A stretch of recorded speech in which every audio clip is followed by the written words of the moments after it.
Hey everyone, so today we are going to start a new video on my childhood by APJ Abdul Kalam.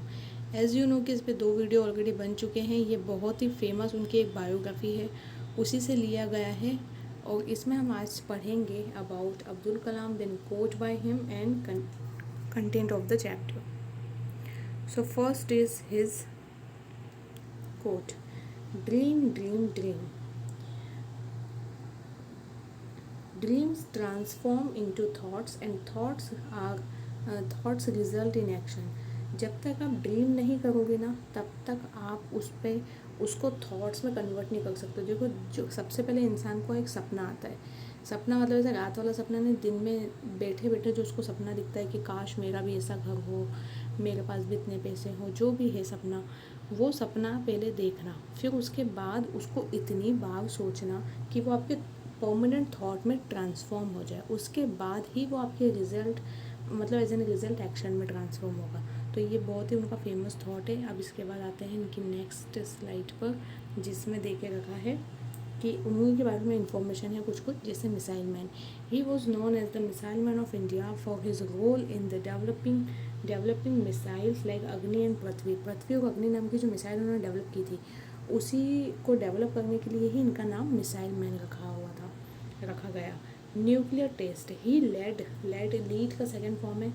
He led the 1998 Pokhran second nuclear test which strengthened India as a nuclear power. तो 1998 में Pokhran second nuclear test जो हुआ था, उसमें भी इन्होंने बहुत बड़ा उसको पूरा लीड किया था। एक्चुअली उसके लीडर यही थे। तो न्यूक्लियर टेस्ट की वजह से भी इनका अच्छा खासा नाम माना जाता है आज भी।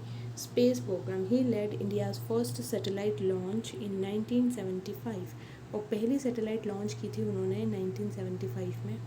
फिर है visionary, he inspired millions with his vision and leadership.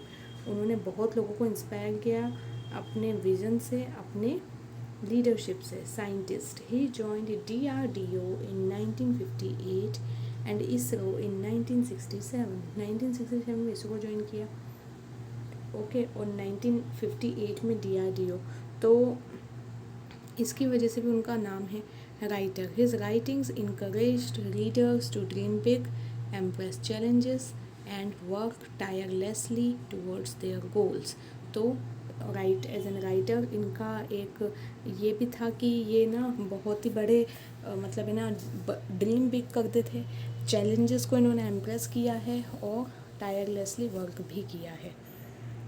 बहुत मतलब tirelessly work in the sense कि इनका इतना ज़्यादा ये अपने काम में इन्वॉल्व हो जाते थे कि इन्हें किसी चीज़ का कोई होश नहीं रहता था। उसके ऊपर बहुत सारे ऐसे रियल इनके इंसिडेंट्स भी हैं लाइफ को लेकर। देन अब देखिए आगे क्या होता है। तो हमने जो स्टोरी में अभी तक समझा था उसके बाद का और आखिरी का है ये, Abdul's inheritance of human values. Abdul Kalam में कुछ वैल्यूज़ जैसे हर बच्चे में आती है, अपने माता पिता से कुछ गुण उसमें पैतृक आते हैं।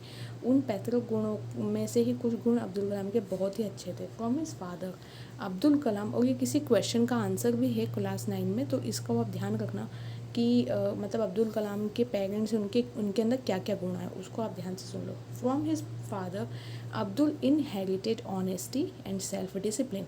अब्दुल कलाम ने उनके पिता से उनको ऑनेस्टी आई है और सेल्फ डिसिप्लिन के भाव उनमें आए हैं। अब्दुल ग्रू अप, बड़े हुए। He asked his father's permission to study at Ramanathapuram. तो उन्होंने परमिशन ली अपने फादर से कि मुझे पढ़ाई करनी है रामनाथपुरम में। His father allowed him to do so, और उनके पापा ने मना अलाउ कर दिया, उनको मना नहीं किया। He consoled his wife who had grown emotionally. और ये जो अब्दुल कलाम है ना, इन्होंने मतलब ना ही मतलब यहाँ पे इनके फादर की बात हो रही है। तो उनके जो फादर थे ना, उन्होंने अपनी वाइफ मतलब all in all Abdul Kalam की जो मदर है उनको भी इस बारे में समझाया था।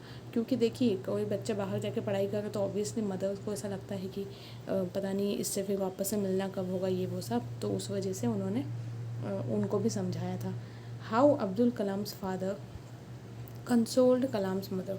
Abdul Kalam's father referred to Khalil Gibran the Persian philosopher. तो एक है ना अब्दुल कलाम के जो फादर थे ना, रेफर्ड टू मतलब क्या, इन्होंने इनके फादर ने एक पर्सन को रेफ़र करा था अब्दुल कलाम के लिए, जिनका नाम था खलील गिब्रन, और वो पर्शियन फिलोसोफर थे, फिलोसोफर दर्शन शास्त्री थे। He told her that her children were not hers. तो उन्होंने ही बताया था इनको, इनकी मदर को, मतलब अब्दुल कलाम की मदर को, कि अब जो उनके बच्चे हैं ना, मतलब अब्दुल कलाम की मदर के जो बच्चे हैं, ऑब्वियसली अब्दुल कलाम जिसमें, वो उनके खुद के नहीं हैं सिर्फ, they were the sons and the daughters of life's longing for itself. वो खुद भी अपने आप में, उनका भी कुछ अस्तित्व है और वो अपनी खुद की ज़िंदगी लीड कर सकते हैं जैसे भी वो चाहें, और वो तो फिर भी अच्छा काम कर रहे हैं। They came through her and not from her. वो उनके थ्रू तो आए हैं लेकिन उनमें से नहीं आए हैं, ऐसा बोलना चाह रहे हैं वो। She might give them her love, वो अपना प्यार उनको बच्चों को दे सकती है, but the thoughts were theirs, लेकिन उनके विचार उन बच्चों के खुद के होंगे। क्योंकि आप किसी की भी जो पर्सनल समझ है ना, उस पर आप काबू नहीं कर सकते, उसका पर्सनल डिसीजन उसका पर्सनली होता है। एक एज के बाद बच्चे को उसके ऊपर छोड़ना ज़रूरी हो जाता है। तो यही फ़िलोसॉफ़ी खलील गिब्रन ने उनको वहाँ आकर दी थी। I hope you understood this video properly. Actually इसमें यहीं पर ये स्टोरी एंड हो जाती है, और ये जो पूरा मतलब इसमें एक छोटा सा एक टच था ऑफ द मतलब ये कह लीजिए कि उनके पर्सनल जो लाइफ थी, उनका बायोग्राफी जो है अब्दुल कलाम की, उसका इसमें टच आया है। तो ये बहुत ही अच्छा, एक बहुत अच्छा एक चैप्टर है from class 9th। I hope you enjoyed this video. Thank you for watching this.